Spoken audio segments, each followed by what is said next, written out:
What's up, guys? It's your favorite realtor, Tabitha Hippolyte, and I'm here on the South Side today in Metro Atlanta visiting Thomas Estates. I had to come check out my girl, L'Oreal.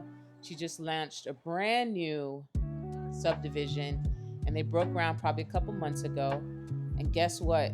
These are beautiful. They have 5 different floor plans. The community is located 20 minutes from the airport, and this builder is smaller, so you're going to get more value.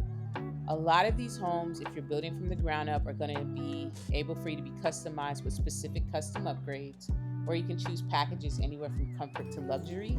They start in the low 300s, and you'd have a minimum of 3 bedrooms depending on what you decide to build out. I looked at the lots, and they're a nice size. The community amenities are going to include a dog park, a playground, and also a pavilion.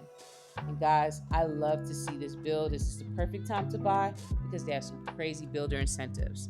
Let me know what you think in the comments.